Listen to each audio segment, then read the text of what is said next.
Hey guys, welcome back to Trek on the Tube. How are you doing? I hope you're doing fine. I know I am. I'm so excited. I'm so pumped about this. I'm gonna start reviewing Star Trek The Original Series episodes. So yeah, today we are going to review the very first episode of Star Trek ever to appear on television. And I'm so pumped.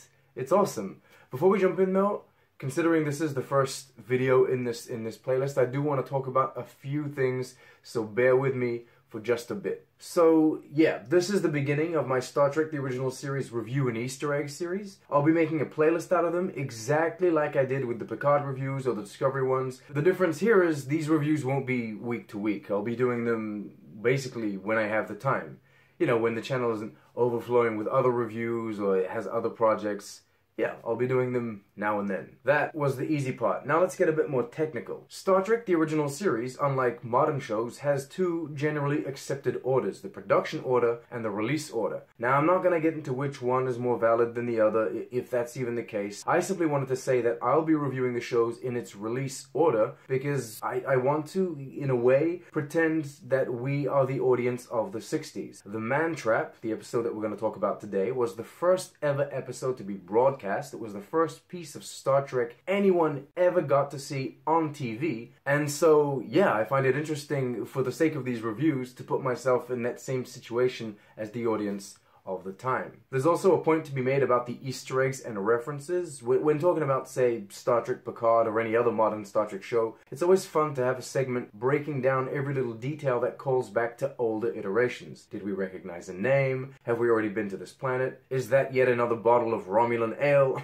You get the picture. Now I do plan to do this for the original series as well, even if there probably won't be as many Easter eggs as the modern shows, especially in the beginning, because this was the first show. But just to clear things up, I won't be talking about elements that come after the episode we're currently watching. If, for example, a character returns in a later episode, it will only be in that episode that I'll mention that they've already been seen before. In a way, I want to talk about the Easter eggs and references of each episode as if that episode is the last to have aired, and so we only have the episodes that came before to talk about. And then there's the last thing. The original series currently exists in two versions, the original version and the remastered version. Now, this wouldn't be too big of an issue if the visuals and camera angles weren't, you know, so different between the two, but it is what it is. The two versions are, in some moments, extremely different. It can get confusing, and oddly enough, no one knows which version is officially canon. Like, no one knows which version is official or counts more than the other. I mean, the remastered version technically has additional information on the screens at times. Sometimes it has completely redesigned ships. So what? The original ship designs just don't exist anymore? They don't count? Who knows? We'll let someone else figure that out. Just know that for the sake of these videos, for the purpose of these videos, I will be watching each episode in its original version. But when editing the reviews, I will talk about both versions and make a point of mentioning the differences if they are noteworthy or of importance. Alright, thank you for your patience. I know that was a bit long, but it needed to be said. The next videos won't have such lengthy introductions, I promise. Also, just know that all of these reviews are, as usual, spoiler heavy. All of my reviews are spoiler heavy on this channel. I don't know if it's necessary that I say this for a show that came out in 1966, but still.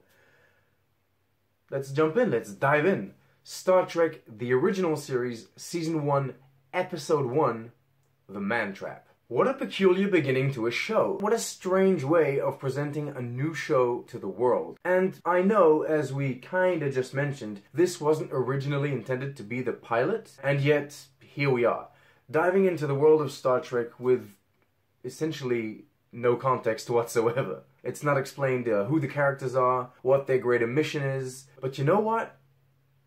I kind of love it. I think it's great and bold that the show just throws you into the action. We understand what's going on in that specific moment, and I suppose that's all we really need. I love the story. It's simple yet captivating. It's a mystery that needs to be resolved, which is fun in its own right, but there's also this urgency to the situation because, well, people are dying. I love the creature and the reveal that it is indeed an alien life form. I think it's also great that the setup begins the very moment we beam to the planet. It's one of those mysteries that the audience can kind of figure out by itself if it puts the pieces together. You know, there are clues on what's happening very early on, and I think the episode deals with its tonal shifts very well. At first, it truly is a mystery, but then it kind of morphs into this weird, strange science fiction horror plot. You know, the classic, there's an alien on the ship going around murdering people. It can transform into any of us. It can become any of us. Very, The Thing. The main difference here being we feel empathy for the salt-sucking creature. It's not just a big, bad villain out to get everyone. It's an intelligent life form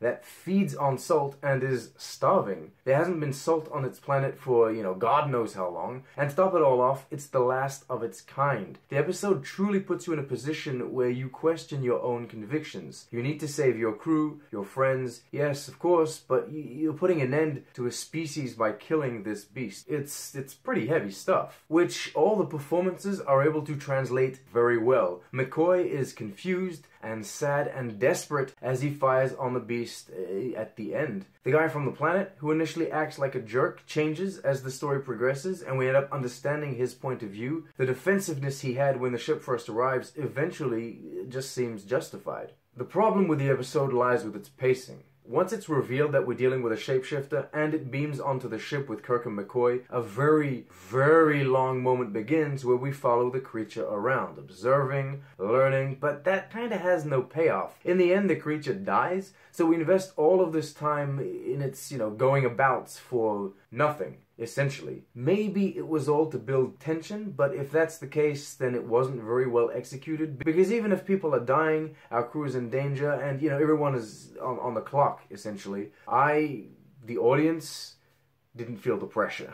That's the main issue. Yeah, there's also the fact that some of the performances have aged. I mean, the way Kirk jumps around and hits these poses is borderline ridiculous. Not to mention the girl trying to be sexy at the start. Though I could brush that off as it's the salt monster trying to be sexy, and it just doesn't know how. There's also details, I guess, that bug me now as the modern audience. The way the two guys talk about Yeoman Rand at one point, I don't know. And the way she just walks around the ship with food that she even takes a bite from, but that's not even for her, it's for Sulu, which I guess leads me to believe Yeoman Rand and Sulu are good friends, or maybe more, I don't know. She's just casually eating his food.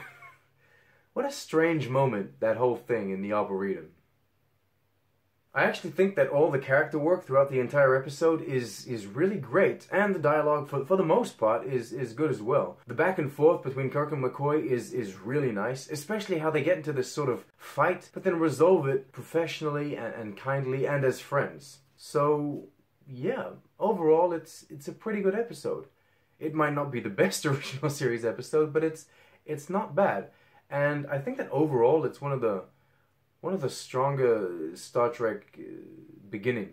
I do like how it deals with extinction and respecting alien life, how it addresses solitude by showing us both the alien and the poor man on this desolate rock. The sets are good, the visual effects aren't bad at all for something released in 1966, and the creature design is amazing. It's terrifying and alien, and it seems to make sense. The way it sucks salt out of living things, it has those suction cups. I guess it really is a shame that the episode drags on for just a bit too long.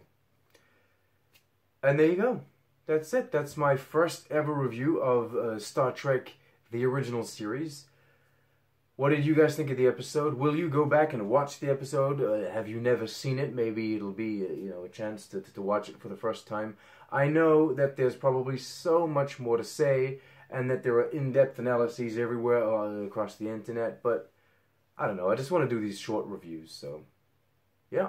Regarding the Easter eggs and references, well, there are none. It's the first episode, so it's to be expected. And concerning the differences between both the original version and the remastered version, this episode doesn't have that many. I mean, as you can see, the planet and the ships have been updated. Some of the camera angles are slightly different. They either make the shots more or less dynamic, depending on, what your preference is, I guess. The only real big thing is this one establishing shot on the planet's surface. As you can see here, it's quite quite different. These are one of the remastered changes that I don't mind too much. I think it adds, I don't know, maybe a little more life to the scene. Okay, that's it. Thank you so much for watching. As I said, these reviews will probably come out now and then. I won't have any strict schedule, but they're really fun to do. I love going back and watching old episodes of Star Trek, so I'll probably find the time to do these. Yeah, as usual, remember to like, comment, subscribe, share with your friends, and you can support this channel on Patreon. And as usual, live long and prosper.